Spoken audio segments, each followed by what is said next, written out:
Okay, this episode's called X and the City. So we open with Carrie and Miranda on the street buying flowers when Miranda spots Steve. Heading straight for him. Heading straight for them, all jolly, big smile. I know. It was such a Steve moment, like just the way he was so jolly. Miranda full on panics, grabs Carrie, and they run away. Fuck! Steve! Go! Steve sees the whole thing. Because he's coming straight for them. Miranda's panicking is so bad. Yeah. It's so crazy. So the ladies are at brunch. They're talking about being friends with exes. Miranda and Samantha can't do it, can't see it. Samantha says she actually doesn't even have friendships with men because women are for friendships and men are for fucking. So, I mean, that's where she's at. That's worked for her for the past 45 years or however old it's supposed to be. Yeah. Charlotte, what she thinks, friendship is a bonus of a relationship. If you don't want the friendship, you don't get my friendship. Does that make sense? Wait, if you don't want the relationship, you don't get my friendship. There we go. Sorry. Yeah. And then Carrie, she's listening to them. She's like, oh, this is so childish. It's just so childish. Not you, the whole situation. I mean, we keep dresses we'll never wear again. We throw away our ex-boyfriends. Oh, you guys, I can't believe that we will keep dresses that we'll never wear again, but throw away our ex-boyfriends. That's such a Carrie thing to say. That fucking logic is insane, bitch. What are you talking about? And now, like, looking up the wardrobe, especially for this episode, I understand what she's saying because her dresses were costing $1 million. But like, like, what are you talking? You should not be friends with Big. He was never your friend. He was never your friend. You guys never had a basis of friendship, period. So just stop. And then she's already masterminding in the back of her head how she's going to like excuse this to herself. Her calling up Big and trying to be friend. Like she already knew what she was planning long before she even like actually did it, you know? Yeah, by calling her friends immature. Yeah. So she asked, if you love someone and you break up, where does the love go? So it's been 3 weeks. Because Samantha said to their next girlfriend, I agree. The fuck? What do you mean, where does the love go? Love go. Goes on to the next bitch. You'd cut your hair and move on. You cut your hair, yeah. Right? Like... So it's been 3 weeks since Big. She says she's fine. She actually spotted him and Natasha out at a cafe. They look so in love. She's over it. Spotted. That bitch was like, where does he go for lunch? Oh, please. She was in the garbage can outside with binoculars.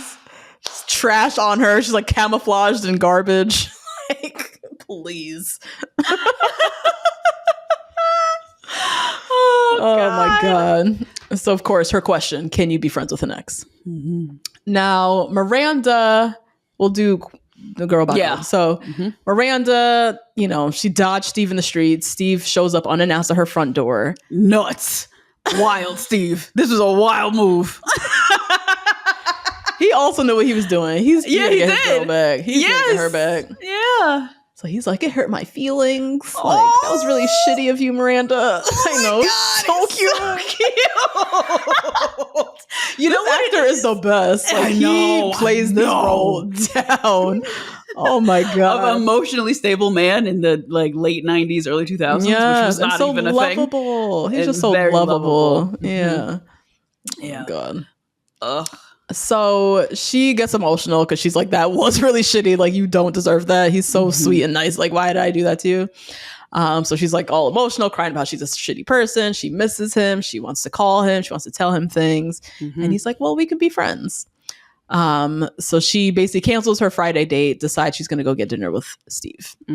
After dinner, he comes up to her place. He tries to kiss her. She gives him the cheek. And then he starts kissing her all over. And then they have sex. So now they're friends who fuck, I guess. Friends with benefits now, I guess. Yeah. Now, Charlotte, her whole thing was just very loose. I don't know why they needed this. I didn't get it till the very end. I'm like, oh, the horse is the ex. Like, horseback riding is her ex that she's now getting like trying to get back to. Okay, yeah. So that was basically that. Yeah, she spots a horse. She's like, oh my God, it looks like Daddy. She goes to the horseback riding place. Now she can't just get on the horse. And then they let her ride this horse through Central Park. Loose. I was like, is this a pre-COVID thing? Is this a thing? Yeah, I've never seen that before. Sure. No. So that's Charlotte. Now Samantha got her va-va-voom red dress in the middle of Tuesday at like 5 o'clock after work. Iconic outfit. This episode had me looking up like daytime heels. I was like, where am I going where I could put on a little 3-inch situation? 3-inch? Oh no. I can't do 3. 1-inch black heel. No, I can still period. I can still do a 3. If as long as it has good padding in the front, I can still do 3. Really? Yeah. When was the last time you wore a heel? I can't even remember the last time I wore heels. Recently. Really? Yeah. Mine must have been a wedding or something. No. We wore heeled boots to the On Air Fest. Oh, okay. Yeah. I'm thinking like strappy heels or something. Strappy heel? Yeah. Boots, yeah. What's it called? Aruba. Oh, nice. Good for you. Mm-hmm. Yeah. Wow. Yeah. 1-inch black heels.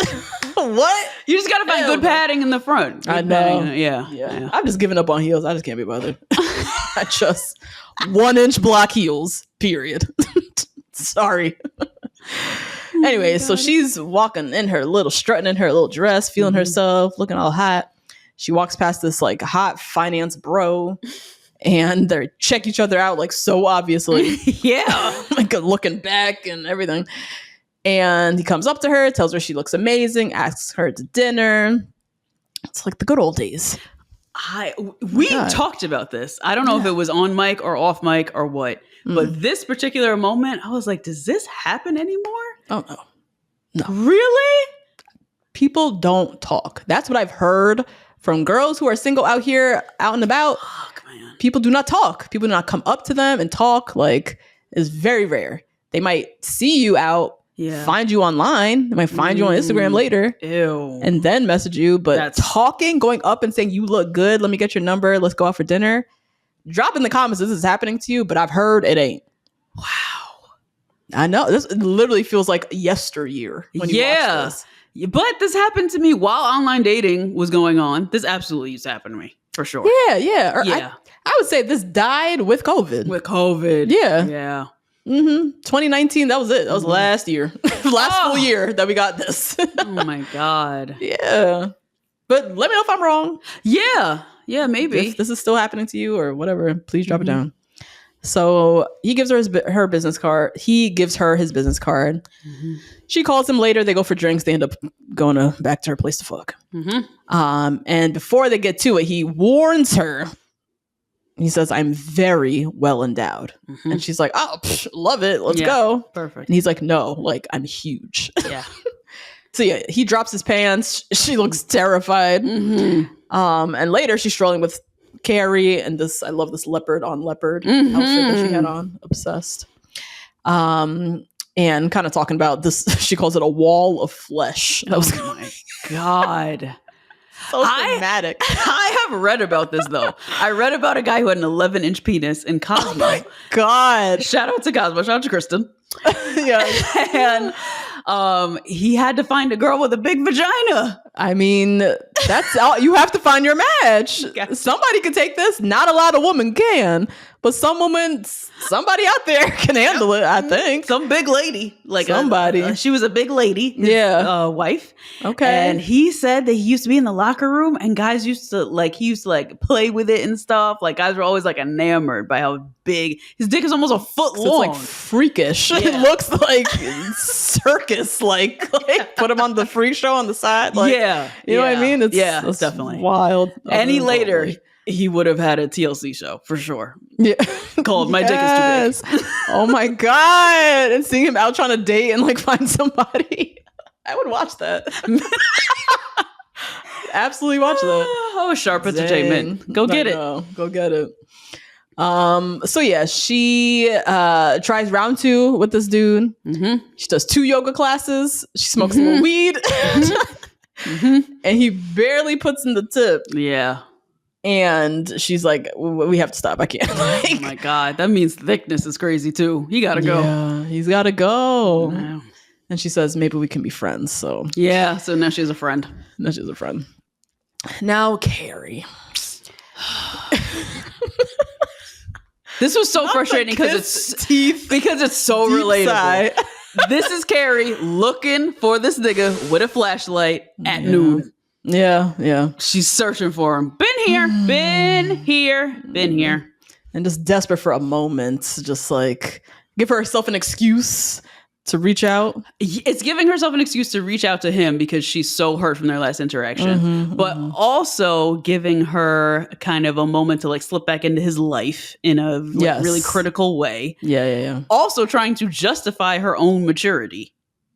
From the bullshit she was saying earlier. Yeah. Trying to be friends with the ex. Yeah. So she's cleaning out her closet. She decides to call Big. Natasha picks up the phone first. She hangs up. Oh my God. He has caller ID, so she's like, fuck, I need to call back. What an interesting tech thing. The caller ID, I know. Calls back. He picks up. You sound a little nuts. Come on, can't you let one go by? And one of the first things he says to her is, you sound a little nuts. She did sound nuts. What? You can't. He just says whatever. And she just lets him say whatever. Yeah, because she's looking for him with a flashlight at noon. She doesn't care what he says. Because he's been tugging and pushing and pulling with her for this long. Now you call me crazy? I'm crazy because you made me crazy. Yeah, you want to see crazy? Like I know. 3 weeks ago, though, he didn't know this girl's age. So how could she pick up the phone? I know. But also 3 weeks went by. You still haven't called me to explain what the fuck this is. I still have to reach out to you. And all I keep hearing you say is, I meant to call you. I've been meaning to call you. I know. You know what? They were pseudo together when he went to Paris. So he does owe her a phone call. Yes. I was thinking this whole time that he doesn't need to, but she does. Yeah. He definitely owes her the respect of that, at least. She's like, instead of us pretending we don't exist, why don't we be friends? They decide to go to lunch. They go to 11 Madison Park.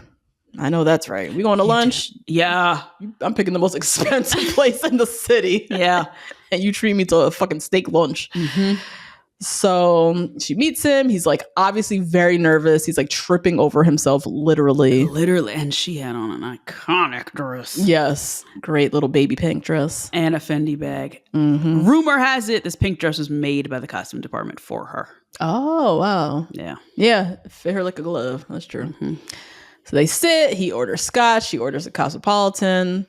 The drinks 6 in. Then they start talking like friends. They get into it. They're back to it.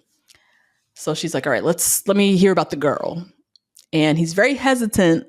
And then kind of is like, she's very sweet. And she's like, you know what? Never mind. I don't want to hear anything. Yeah. Let's talk when things get serious. And he says, Carrie, it is serious.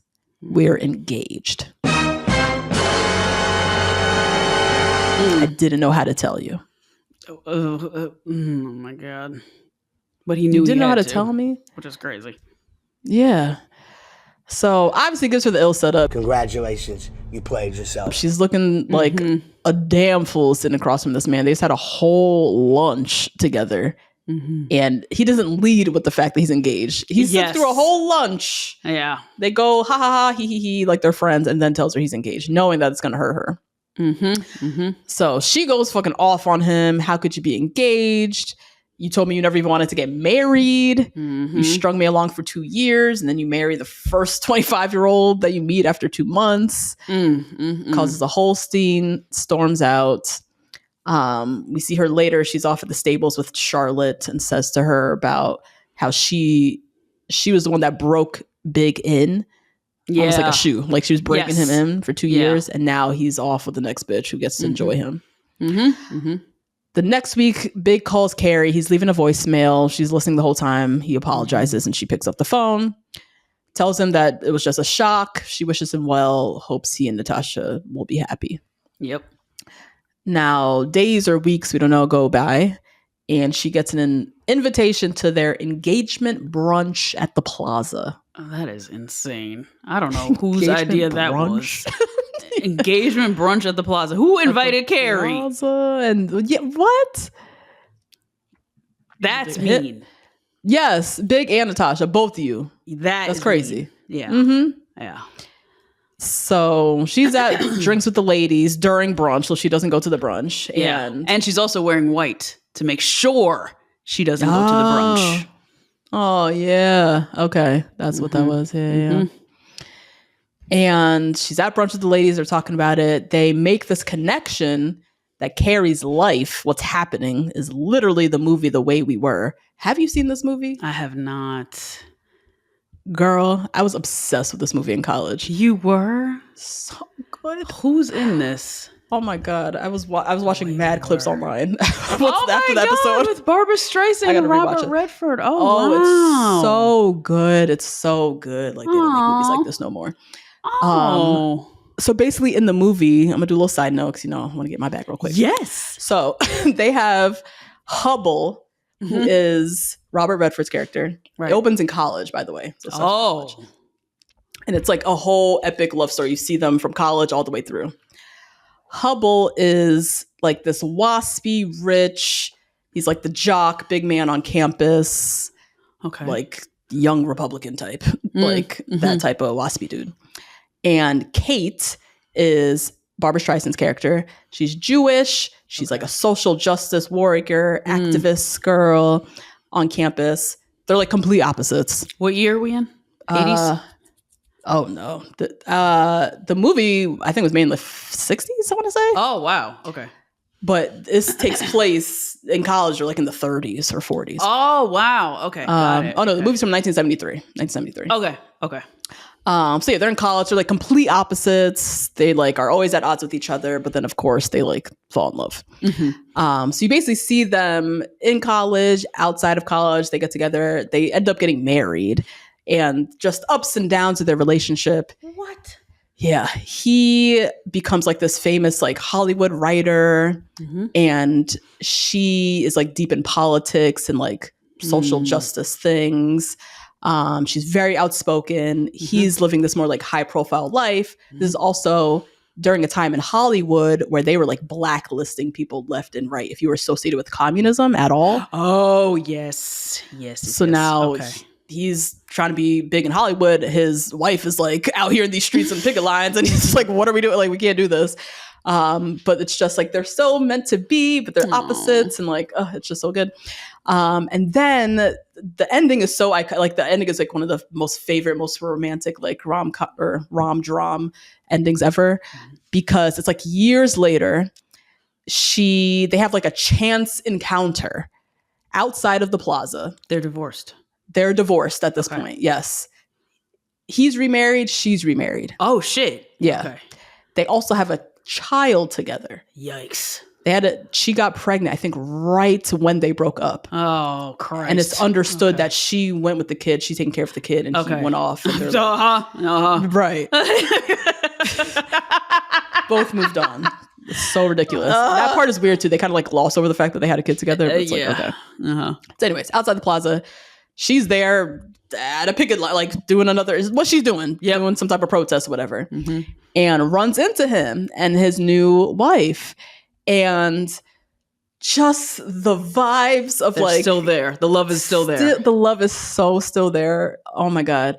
So it's like small talk and fondness, wishing each other well. And oh my God, your wife and all of this. And she's like, oh, we should do drinks. Like, we should definitely do drinks. And she like runs across the street back to the protest. He packs his wife, I think, up in a car, and then eventually walks over to they have a little private moment together. And she says to him, like, your girl is lovely, Hubble. And she really means it, but also as she's saying it, like, you see them looking at each, like, they know that in another world, it's so thick, and in another alternate universe, they are still each other's love of their lives. You know what I mean? Yeah. Also, he cheated on her with the girl. Of course he did. It was the whole thing. He's a terrible father, a cheater. Terrible. Horrible. Hubble sucks, honestly. Like, but it's just the not unrequited, just like the unrealized. What could be, what should be, the way we were, like how they were each other's love, and then life happened and life got rough and they had to go separate ways. And what's really interesting how it connects to Sex and the City is he chooses the like simple life. Right. He marries the girl that like is like the girl version of him, basically. Kate is the more complicated one. She has a voice. She's, this activist. She's outspoken. He admires and respects her, but he can never be with her. You know what I mean? Or he won't allow himself to be with her. Right. And so full circle, Carrie realizes she's fucking Kate and Big is Hubble, and he chose the easy way with fucking Natasha, who works at Ralph Lauren in Paris or whatever. Yeah. Great movie, Justine. You really should watch it. I know. I should watch it. How long is it? You already know with me. How long is this? From the 70s. These old movies, they go back, either they're 80 minutes or they're 212 minutes. Okay. It's under 2 hours. 118 minutes. Oh, I could do under 2 hours. For sure. You could do it. And it's Barbara Streisand. That's not under 2 hours. 118. Ain't that? Oh, 118. 118. Just under. Okay. Just under. Oh, yeah. I could do that. Hour, 58 minutes. Yeah. I can do that. That's fine. You can do this one. And it's just a classic. And Robert Redford, he's just so strapping. Like a Hollywood man. You know what I mean? Yeah. It's great. And Barbara's amazing. I love her. So they have this whole moment at brunch that Carrie is Kate, basically. Right. And also Samantha cries out randomly that she misses James. Oh my God. Please. She's going through something. Yeah. Now, on Carrie's walk home, she walks by the plaza. Of course she does. Looking for him. Searching for this man. Searching up and down, high and low. But she's also searching for closure. Yeah, she really needs it. I would need this. Yes, that's something that a lot of people need and very rarely do you get. Yeah, that's true. That is very rare. She looks incredible. She's wearing this the Galliano. Oh my God. Dress. Yeah. It's one of her good exit, leaving big dresses. The next one is the Dior, which was so good. The Dior newspaper dress. Oh yes, yeah. That is woo, bitch! Oh my God, I'm still looking for that. But but this is the Galliano. She wore white so she wouldn't go and upstage the bride. Yeah, homegirl. Yeah, but she's still around the corner. She still said, "Guys, let's meet on 56 and 8th." She's still here. So Big spots her just as he's packing Natasha up into the town car. He says he'll be right back. Natasha's in the car. She's watching the whole thing. So he goes up to Carrie and she basically just wants to know, why wasn't it me? She's like, I need to hear you say it. Be a friend to me. And he says, I don't know. It just got so hard. And she's... ... Carrie just says, yep. And her and Natasha lock eyes at that moment. Yep. And she says to him, your girl is lovely, Hubble. He is obviously very confused. What the fuck are you saying? And they walk away or go their separate ways. And Carrie finally has this realization. And she ends the episode by saying, maybe I didn't break Big. Maybe the problem was he couldn't break me. Maybe some women aren't meant to be tamed.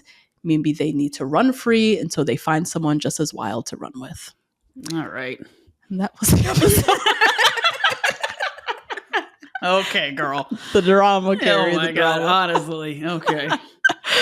So let's dive into this finale. Whew. Yeah. So the big question, can you be friends with exes?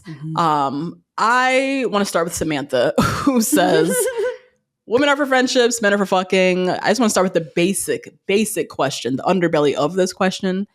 Do you think, for talking heteronormative, right? Do you think straight men and straight women can be friends? Yes. If you both have good boundaries, for sure. Yes. Okay. I was definitely friends with my white work husband.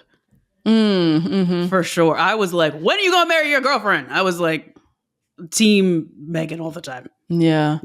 Were you attracted to him? Or was he No, but he was attractive. Okay. But you weren't attracted to him? No. Okay. Yeah. Because I feel like you can if there's no attraction. If you're not attracted to him. Yeah. Or him to you. Otherwise, it is very hard to. Yeah. If you're attracted to them, then that's something else. That's not friendship then. If there's attraction there, you could play up and down like y'all are friends. Haha, we friends. But if the attraction is there, it always somehow will get complicated. For both of y'all, for one of y'all. It's hard to remain friends, because after there's like physical attraction, I feel like after there's a physical attraction, you start to then dip into emotional attraction. You like can't even help it in a way. Like now everything he says, you're like, oh my God, I think so too. Like, oh, I like that. It just starts to go there. And so it's very hard to kind of just linger in that, I'm just attracted to him. It's nothing, without it somehow getting complicated, without it somehow becoming torturous, without it somehow like the potential of you finding yourself in this like unrequited love. Oh my God, I have feelings for him. He doesn't for me situation. I do also think that emotionally you can get there before the physical. So if you as a straight woman are providing something that straight man's partner is not providing, or vice versa, that's when emotional attraction can get funky. And I think that's worse than physical attraction coming first. Yeah. I think if emotional or physical, if either one of them is there, it's gonna get hairy. Yeah. I myself have experience with this. I have tried way too many times to be just friends with someone when deep down I feel like there was attraction there. Damn. Or for them.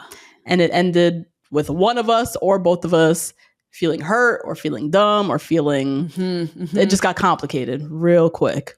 So I'm kind of with Charlotte when Charlotte says if you don't want the relationship, then if we can't make the relationship work, or if you don't want a relationship, you don't get my friendship. I agree. Right? Yeah. I don't understand the why. Why do we need to be friends why with exes? Then? Yeah. That I'm confused on just the why. Is this even a thing? Yeah. What is the purpose here? What are we doing here? Most of the time, it seems like, I think for all four of these characters, it seemed like it was validation for them. If Carrie was trying to validate her previous relationship, I think she's trying to validate that it existed. I think she should, because this man is trying to deny that it existed. I think that Samantha and Charlotte both really weren't trying to do anything. But same with Miranda. Miranda was trying to validate that she was a good person. Yeah, that's true. Because Steve was trying to call her out. So I just think it's so selfish. I think at the end of the day, it's a really selfish act. Yeah, because you make it like selfishly purposeful. Yeah. But what is the actual productivity in keeping this person in your life? And for what? Right? Like, they don't need to validate you anymore. And if they do need to validate you still, then what is lingering that you need to fix? Yeah. And if you really ask yourself, like, I need their friendship. Like, do you need their friendship? Yeah. Like, do you need this person in particular to be a friend to you? Like, or can you get along in life without that friendship? Like, the only situation I could see it working is if you moved for someone and then all of your friends are their friends, and then you break up with them and you're stuck in Portland and you have nobody but this group. Yeah, that happens a lot. That happens. Yeah. So then you do need to not even be friends, maybe, but definitely be like acquaintances. Very cordial. Yeah. Keep at least cordial. Yeah. So Carrie asks, if you love someone and you break up, where does the love go? Oh my God. What do you think? Like, I just don't think it's that serious. Like, I know people describe grief that way. When someone passes away, where does grief is love that has nowhere to go?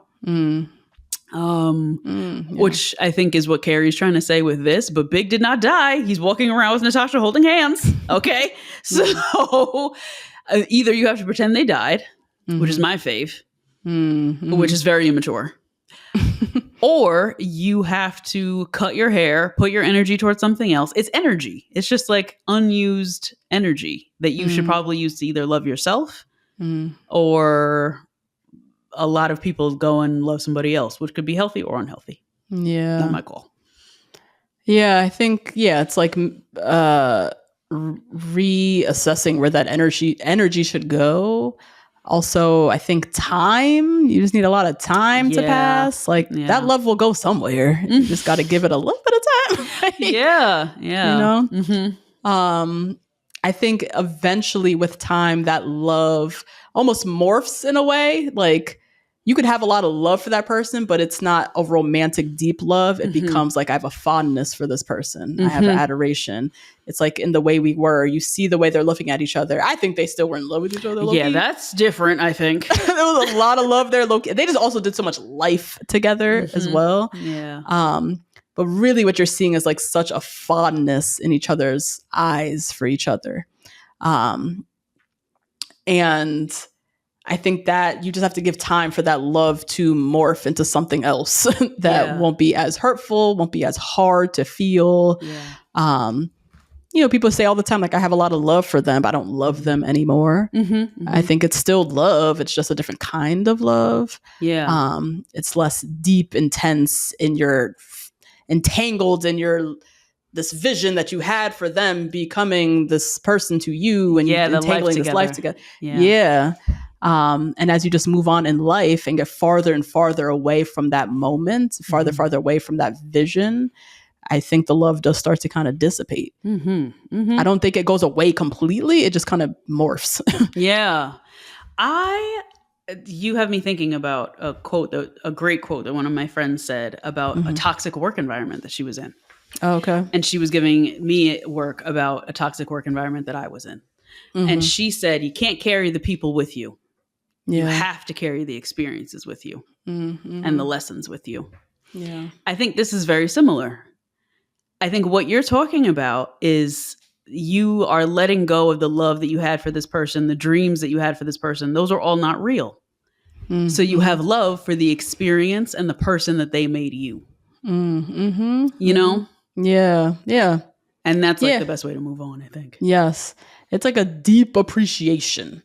Or like, it also makes me think of, what's that saying? Like, don't cry because it's over, smile because it happened or whatever. It happened, yeah. Something like that. Like, it kind of becomes that. Like, you appreciate or what it could or should. Like, you appreciate the experience. You appreciate what it was. But to hang on to that vision, that's not real, as you said. Yeah, and to hang on to the human. You can't put it on the human. You do have to be selfish and take it as the experience for part of what made you. Yeah. And then leave the person to go on and do do their thing. Yep. Yeah. Carrie also talks about, which I think a lot of women could probably relate to, feeling like she broke big in and now the next bitch gets to have him. And I think that happens all the time. People watch their ex, even if they're not still friends, you see it now on social media. You watch, you literally see them move on to the next person. God. Which is so hard. And you have a lot more people experience this now because of social media. Otherwise, they would just be gone out of your life. You don't see them. And that's hard. How do you not let that get to you? The idea that you weren't it. And just even you having that idea in your head that that's what it is. Like, he's on to the next one. That wasn't me. It was supposed to be me, but it wasn't me. Like, yeah. You know? And I taught him all this so that the next bitch could experience the better version of him. Yes, you hear that a lot. I don't think that's not true for a lot of people. Really? I do. I think, and I don't think it's just men, but I think it happens more frequently with men, to where they're in a relationship with somebody who is out of their league. Carrie's way out of Big's league emotionally. And I would say, so? Yeah, I do. I think she at least expresses herself. She at least wants a logical thing, like closure. She has courage. She has a lot more courage than he does. And he did not know how old this bitch was 3 weeks ago and proposed to her. So emotionally, he's way farther back. And he admitted it outside of the plaza. She's just easy. Yeah. And I think that if he never was with Carrie, he would never know, okay, I got to get with a young buck who doesn't really know what I'm talking about. Like, I think he had to go on that ride in order to do that. And I think that happens a lot with women, but it can also happen definitely with men as well. Yeah. Yeah. I think also it happens a lot too, because there are so many more men out there dating like they're serious, but they're not serious. And they're not. Yeah. And a lot of women invest time into what they believe to be serious and a serious man. And then they find out in the end, that's not the case. Yeah. And then usually within the next few years, he does become serious. And you do feel like you invested a lot of not only your time, but like helping him get to that seriousness. And then you don't get to enjoy it. Yeah. That sucks. So yeah, I definitely hear that. I also, I mean, this isn't the more like, I guess cynical might be the word. Like, if he was yours, he'd be yours. If you were his, he would be like, you would be his. Like, you're not together because if it was meant to be, then it would be happening, you know?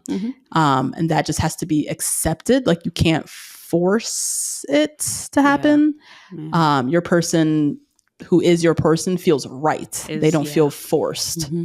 And I know Carrie, she wants to make this happen. Like, this is her person. Like, this is it. But really, you would be forcing it because it's not you. It's Natasha right now.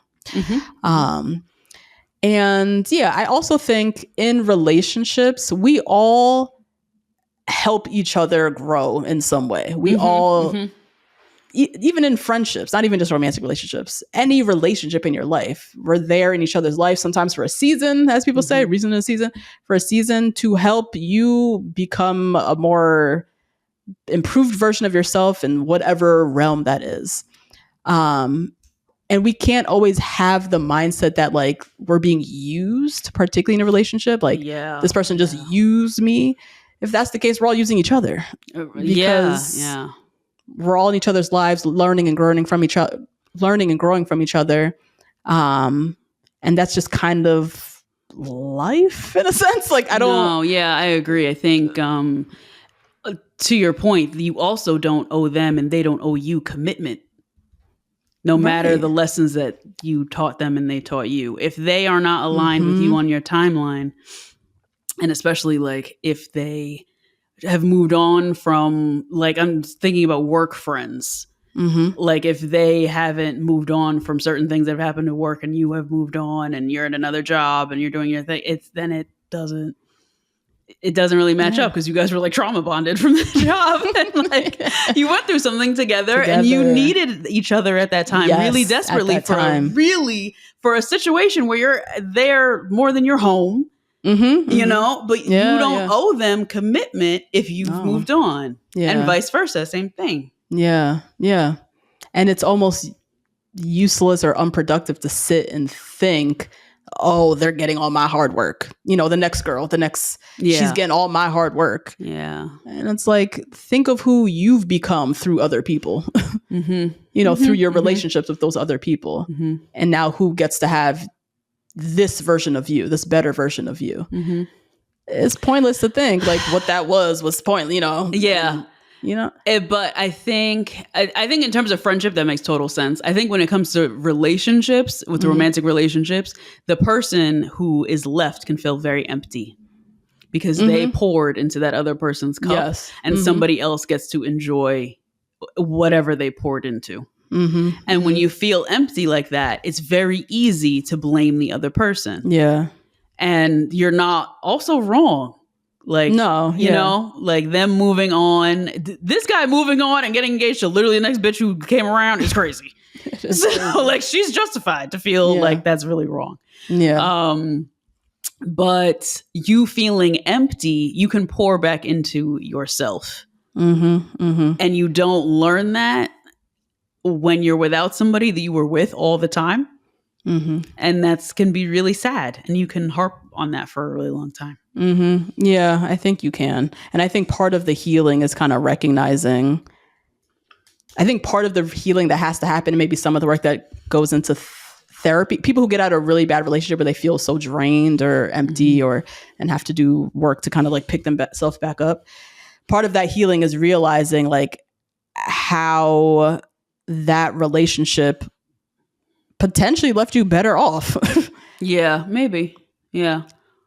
Like, what, you have to walk away with some lesson. You don't. I don't think you do. You don't think you do? Nope. Sometimes people just do you wrong and do you dirty. Maybe the lesson is, I don't even know. Some people are just like shitty. When you're with a narcissist like this, some people are just shitty. So you don't walk away. If you don't learn from it, then how do you not repeat the same thing the next time? Because you weren't just swindled into this narcissistic person's tornado. You made choices all along the way. Yeah, you did, but you were also manipulated, probably emotionally, right? I'm sure that came with it. But how do you not repeat it again if you don't learn something? Yeah, you have to learn maybe boundaries about somebody else, or maybe like boundaries that you put up for yourself emotionally.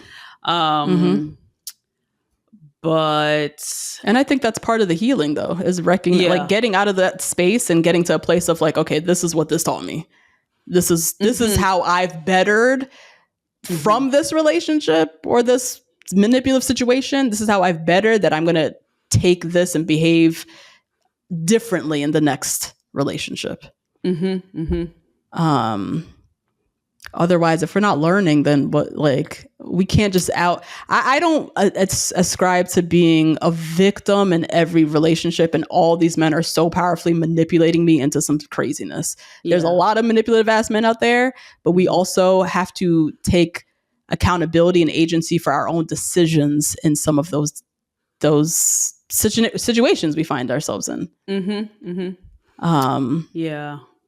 And that's the lesson that we at some point have to get to, which takes a while to get there. Right. You know? Yeah. And not easy to get there. I think we were talking about something very similar with Brianne and Shawnette, I believe is their name. Oh, Shantae. Shantae. Temptation Island. When you're talking about learning, I'm talking about unlearning. Okay. Same in one. a way that you have to learn to unlearn wearing your heart on your sleeve, as much as that could be a good quality for Carrie, that she wears her heart on her sleeve, that she's honest. It's really good for her job to be those things, but it's not so good in relationships for her to be those things. That's unlearning that she has to do. Versus learning, like extracting just from that relationship, like a learned lesson type of situation, versus like unlearning a condition that she probably had before this, which is like you have to get married, you have to chase this guy around, you have to make him commit to you, you have to all that stuff is like unlearning that she has to do. Yeah, and that would be her takeaway from this relationship. You know? But I do believe some people are just shitty. And like sometimes that happens. 1,000%. Like I dated a guy for a second, 2 seconds, 3 seconds, whatever, and he moved on, and the next bitch he got married with a baby. Yeah. And before me all the time. And I was like, oh my God, it wasn't me. Oh my God. What? Huh? It wasn't me. It was just like shitty. Like he was just shitty. I didn't learn anything. It was just bad. You don't think you learned anything from that relationship, though? No, because it wasn't a relationship. Well, it wasn't a real relationship. That's number one. But number two, no, because he just like didn't treat me very nicely. Didn't really like do any closure with it. And then that was it.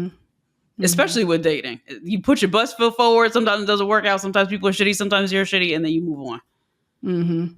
So how did you move on to the next and not repeat maybe...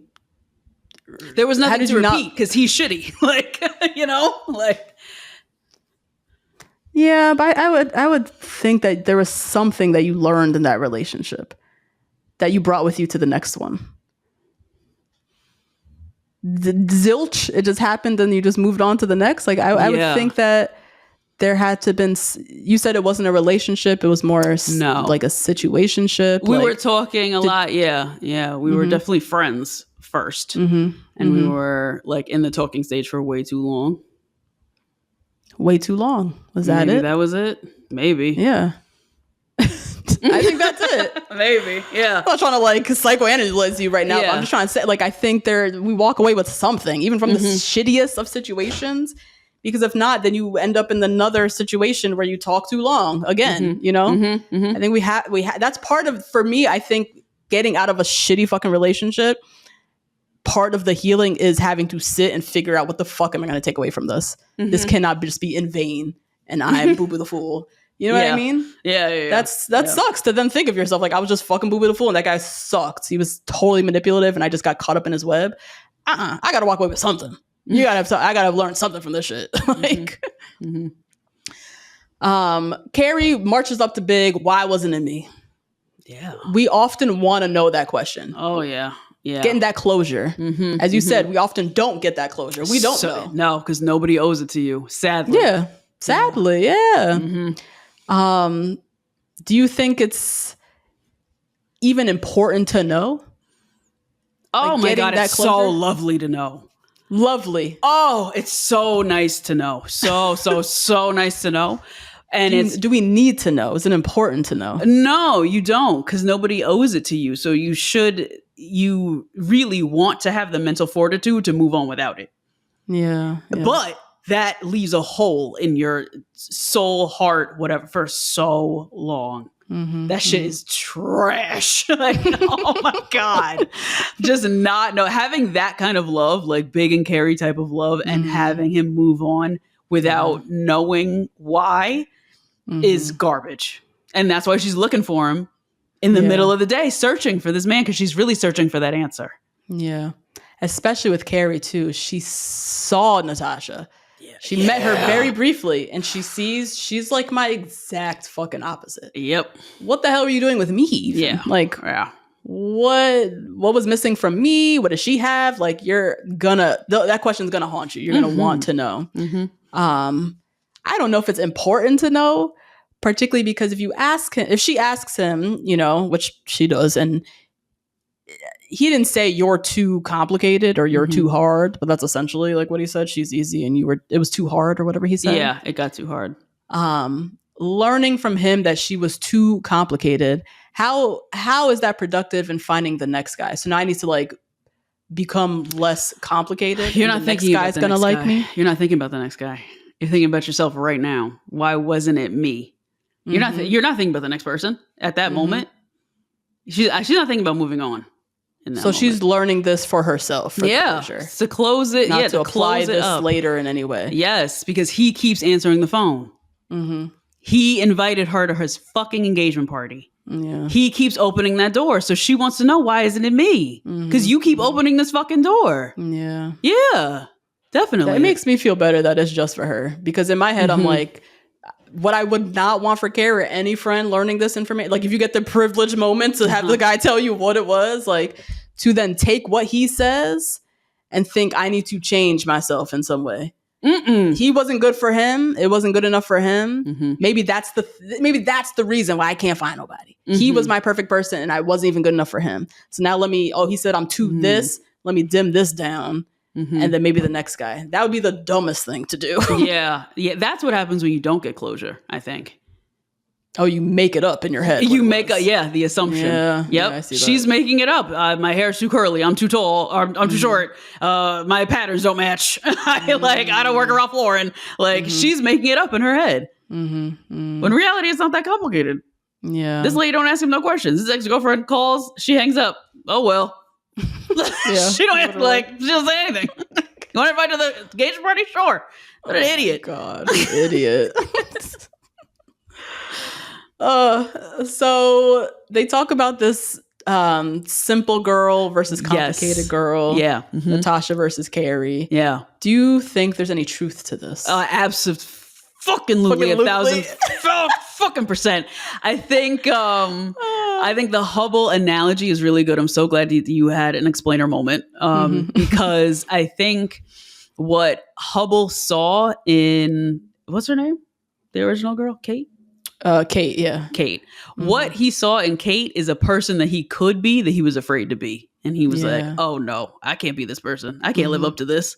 And I definitely can't be her fucking sidekick. That's for sure. That's what it is, yeah. So I have to go and get somebody who's exactly like me so I can do the plans that I set forth for myself. Yeah, yeah. Which is what happens when you have a partner whose ego is bigger than their faith, I think. Yeah, and I think with Hubble too, and with Big, they want to be the leader. They want to be the star. As you said, they don't want to be nobody's side chick or sidekick. Side chick, sidekick. Yeah. It's their world and their girl is like their accessory, their trophy, and Carrie and Kate, they have too much mouth. They have too many opinions. They have too much. They're for them, they're too much. Yeah. And they need somebody that could sit in a box, sit in the little, sit right over there and play your role as my wife who cooks the food and takes care of the kids and like is right over there. Or whatever. It doesn't protest during the communist movement. Like whatever it is. Yeah. Whatever it is. Yeah. And that's that. That's the simple life that they want. That matches the vision for themselves. They don't have to act out of character and become somebody else to fit whoever else's world. Yeah. To be with Kate, he would have to become way more progressive in his thinking. He would have to be more accepting of this woman who's so outspoken. Like that's not going to fit with his family. Like, and that's going to require too much changing for him. Too much he was not trying to do it. Yes. Reminds me so much of Mr. Craig Conover and Miss Paige DeSerbo. Oh my God. Right? Yes. The same thing. It's the same shit, man. Wow. Oh my God. And I was thinking about it because who he's dating came out. Who's he dating? Girl, some bitch named Natalie. God.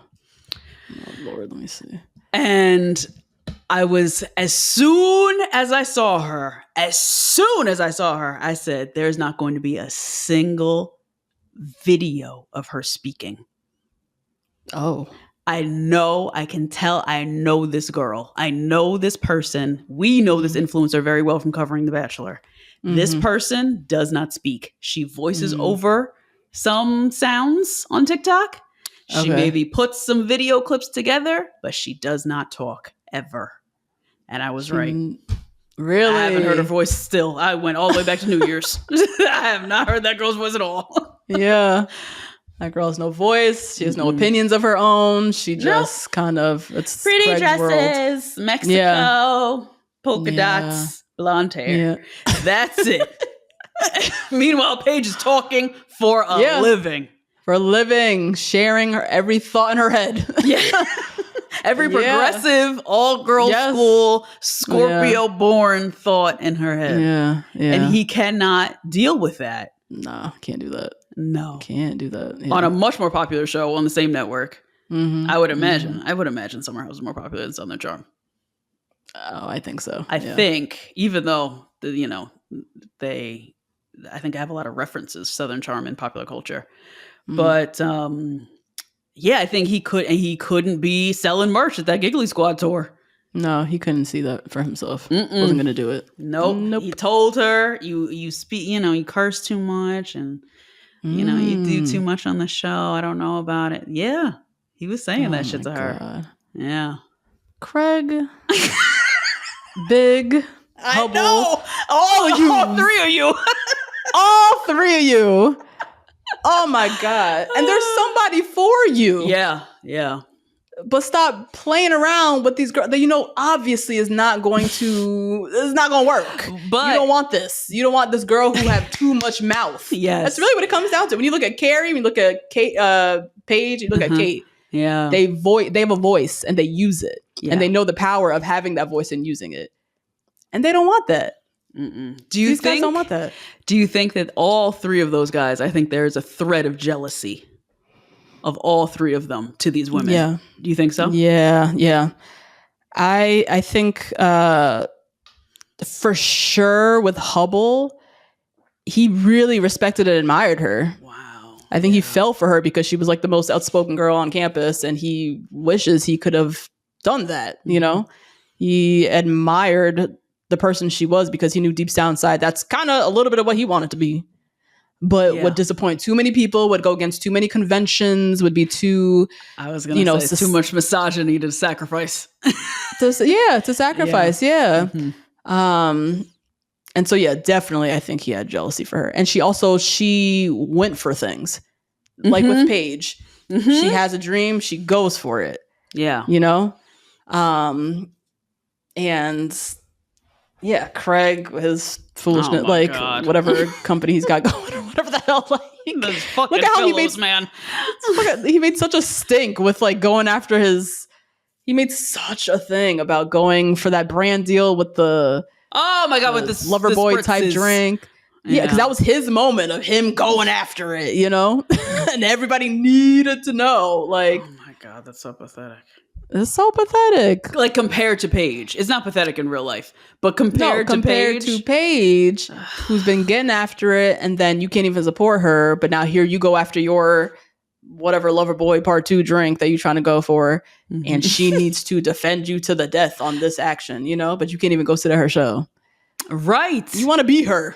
You want the success. You want to be this. Yeah. Yeah. And she doesn't need you. She has several lines of the season. Cursing Kyle out. Those are several of her lines. I have to babysit your wife while you pretend to be Diplo. Who said I was Two-Faced? You said I was Two-Faced. She was alone. In all those moments. All of those. She did not need you. She did not need you as backup. And you need her for backup. And that feels shitty. That feels shitty. Yeah. Yeah. And there probably is, back to your original question, there probably is like a envy of sorts. Yeah, that you could do that by yourself. She could just do that by herself. Against a man. She's doing all that against Kyle. Against Kyle, yo. Against your, like, kind of like contemporary. Kyle is to Summer House as yes. fucking Southern Tribe. I believe. I don't even watch Southern Tribe. Yeah. And she is little old Paige, staying on her 2 little feet, a whole 5'3" herself, and she don't need you to stand up to him. You know what I mean? There's definitely an envy of what, like, I wish I could, you know, and these small little women with these mighty voices. Yes. Yeah. Definitely. Carrie, she's writing about, she's so courageous. I will always give that to Carrie. She's a very courageous character, and I don't think he has the courage to even be himself. I think he's faking it all the time. Really? All the time. He's faking it to be this like Casanova, Frank Sinatra, blah, blah, blah, blah, blah. We saw him trip over the steps at that goddamn 11th Park. He sure did. He cowers at this lady. Yeah. Man. Oh my God. Yeah. My last question. So you laughed at the Carrie's final moment, her whole soliloquy about, you know, woman can't be tamed and you need to run free until you find someone that will run with you. What do you think? What is she trying to say with this, or what do you think this was? This is where I think it's speaking more towards what you were saying earlier with if I get closure, I have to change myself. And that's not true. Like that shouldn't be the takeaway of this. I don't think that, like, I just have to have a man who can tame me. Girl, please. I don't think that's what she said, that she wanted someone to tame her. I think she's saying she can't be tamed. She's one of those, she's some of the women that can't be tamed. She needs to continue being her, running free until she finds somebody who's going to run with her in that freedom. Yeah. And Big was trying to tame her, and he couldn't do it. She always thought she was trying to tame him, trying to get him down. He actually was trying to make her bend to his will, you know? And what she needs to do is kind of keep her blinders on, keep running, and somebody will run alongside her at some point. Or push behind her, either one. Whichever. Yeah. Exactly. And with the way we were, that was the same with Kate. Kate was not meant to be tamed. That was like the whole thing. He was trying to fit her into this little box. We're going to live our little waspy life. I'm going to work in Hollywood, and you can't talk about communism. Stop. And they were always going to be in frustration. Yeah. Because he was trying to dim her down. Yeah. And some women, you can't put a muzzle on some good women. Like, it's just not. Some people, you just some can't. People. Yeah. It just is not going to work. Yeah. Especially women going through a certain time in history, which has been since 1920. Forever. Then you just can't keep us down, really. And we are too good a community. We're too good at this. Yeah. Now for you guys to keep us down. Yeah. What did we learn, Justine? He's a smart guy. Oh my God. Season 2. Lord Season Jesus. 2. Yeah. Season 2. Oh my God. I mean, some of these lessons are so selfish with these people. So I'm like, okay. But I think we learned that closure is nice, but not necessary. Yeah. You know? Yeah. That is true. Mm-hmm. It is, as you said, it's a nice to have, but then you have it and then what? Well, and if you do have it, you're very lucky. You chased after it. I'm sure you chased after it. To get it. To get it. A lot of people don't get that. Oh, girl, I remember Jason and Lauren on the hills. Remember when he left her shit in the garbage bags on the street and she had to take that Uber Black home? Oh my God. Yeah. Remember? And he was like, I just can't do it. I just can't. After she chose not to go to Paris, she chose to live in Malibu with him and dropping her shit off. Or she was dropping his shit off. Or she was dropping his shit off, I think. Yeah. Yes. Yeah. And he was like, I don't know why. He was a raging alcoholic. That's why. Okay? Yeah. But like, she didn't get the closure. She wasted a summer. She could have gone to Paris. She could have gone to Paris. Fuck, man. Damn. We've seen this. We've seen this tale. It's old as time. I know, truly. Yeah, my lesson, leave your ex alone. You don't need no new friends. Hard. Oh my God. It's hard, but Carrie trying to make believe that this was going to end somehow in friendship. Yeah. You're going to be friends with your ex who didn't even have the respect to call you to tell you he was back from Paris. You want to be friends with that person? It undeniably is going to end up with you cursing him out in public, which I love for you. I love for you, girl. But happened to me too. You're not going to be friends. Skip to Malou to get drinks on a Friday night. Like, leave that man alone. This exact situation happened to me. I cannot believe this. Yeah. What? Yeah. When I cursed out my ex at the bar, he was claiming friendship at the time. Oh, and that's when he told me he was with somebody else. Yeah. That's why I cursed him out. I was like, where does she think you are right now? Yes. Okay. I remember. Like, like she thinks you love her and you sitting up here with me. This is crazy. This is like, what is this? Yeah. It like, without a doubt, you end up cursing him out in public. Right. Friendship where? Gone. Because there is no friendship in the first place, especially with these two. Exactly. Yeah. Oh my God. Let us know what y'all think in the comments. Please. Sound Off Season 2. Big is back, but gone again, but sure to be back again. Of course he is. Should you be friends with your ex? Are you friends with your exes, guys? Oh my God. We definitely have people. We definitely have people. Totally. Yeah. How are you doing it? What is your scenario situation? How is this going? Were you friends before? That's a big one for me. Yeah. If it's, that I'm always curious about. If it's, and where not curious, where I can see where it can maybe work. If you were friends before, you decided, let's give a relationship a go. And then you mutually decided this is not working. We were better as friends. Then maybe I could see, particularly if you both move on with other people too. Right? Yeah. But that's such a particular way. Very few. It's not every way, right? Yeah. Let us know how you're doing it in the comments. And we'll be back with Sex and the City Season 3 soon. Find us on all things. Yeah. Right, bye. Subscribe. Bye. Yeah.